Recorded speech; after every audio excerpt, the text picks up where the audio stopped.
वो दोनों भाई 40 साल से आपस में इत्तेफाक से रह रहे थे। इनका एक बहुत बड़ा ज़रूरी फार्म था जिसमें 7 खानदान आबाद थे। दोनों खानदान एक दूसरे का ख्याल रखते, औलादों में भी बहुत प्यार और मोहब्बत थी। एक दिन दोनों भाइयों में किसी बात पर इख्तिलाफ हो गया और ऐसा बढ़ा कि नौबत गाली गलोच तक जा पहुंची। छोटे भाई ने गुस्से में दोनों घरों के दरमियान एक गहरी और लंबी खाई खुदवाकर इसमें करीबी नहर का पानी छोड़ दिया ताकि एक दूसरे की तरफ आने जाने का रास्ता ही ना रहे। अगले रोज बड़े भाई ने एक मिस्त्री को अपने घर बुलाया और कहा कि वो सामने वाला फार्म हाउस मेरे भाई का है जिससे आजकल मेरा झगड़ा चल रहा है।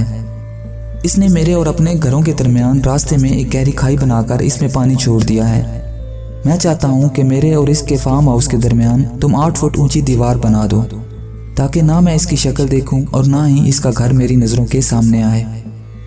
और ये काम जल्द से जल्द मुकम्मल करके दो जिसकी मैं तुम्हें मुंह मांगी उजरत दूंगा। मिस्त्री ने सारे लाते हुए कहा, पहले आप मुझे वो जगह दिखाएं जहाँ से मैंने दीवार को शुरू करना है ताकि हम पैमाइश के मुताबिक साथ वाले कस्बा से ज़रूरत के मुताबिक मतलूबा सामान ला सकें। मौका देखने के बाद मिस्त्री बड़े भाई को लेकर करीबी कस्बा में गया और ज़रूरत का तमाम सामान लेकर आ गया। मिस्त्री ने कहा, अब आप आराम करें और ये काम मुझ पर छोड़ दें। मिस्त्री अपने मजदूरों के साथ सारा दिन और सारी रात काम करता रहा। सुबह जब बड़े भाई की आंख खुली तो ये देखकर इसका मुंह लटक गया कि वहाँ 8 फुट दीवार तो क्या 1 इंच दीवार भी मौजूद नहीं थी। गौर करने पर मालूम हुआ कि वहाँ एक बेहतरीन पुल बना हुआ था। बड़ा भाई मिस्त्री की इस हरकत पर हैरान होता हुआ जो ही पुल के पास पहुंचा तो देखा कि पुल की दूसरी तरफ इसका छोटा भाई खड़ा इसकी तरफ देख रहा है। वो चंद लम्हे खामोशी से खड़े कभी खाई और कभी इस पर बने हुए पुल को देखते रहे। छोटे की आंखों में आंसू आ गए कि मैंने अपने बाप जैसे बड़े भाई का दिल दुखाया, मगर वो इसके बावजूद मुझसे ताल्लुक नहीं तोड़ना चाहता।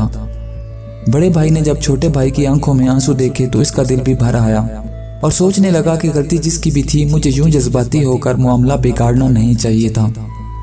दोनों अपने दिल में शर्मिंदा आंखों में आंसू लिए एक दूसरे से बगलगीर हो गए। इनको देखकर दोनों भाइयों के बीवी बच्चे भी अपने घरों से निकलकर भागते हुए और शोर मचाते हुए पुल पर इकट्ठे हो गए। बड़े भाई ने मिस्त्री को ढूंढने के लिए इधर उधर नजर दौड़ाई तो देखा कि वो अपने औजार पकड़े जाने की तैयारी कर रहा था। बड़ा भाई जल्दी से इसके पास पहुंचा और कहा कि अपनी उजरत तो लेते जाओ। मिस्त्री ने कहा, इस पुल को बनाने की उजरत आपसे नहीं लूंगा, बल्कि मैं इससे लूंगा जिसका वादा है कि जो शख्स अल्लाह की रजा की खातिर दूसरों में सुलह करवाएगा अल्लाह जल्द ही इसे अजर अजीम से नवाजेगा। मिस्त्री ने अल्लाह हाफिज कहा और चल दिया।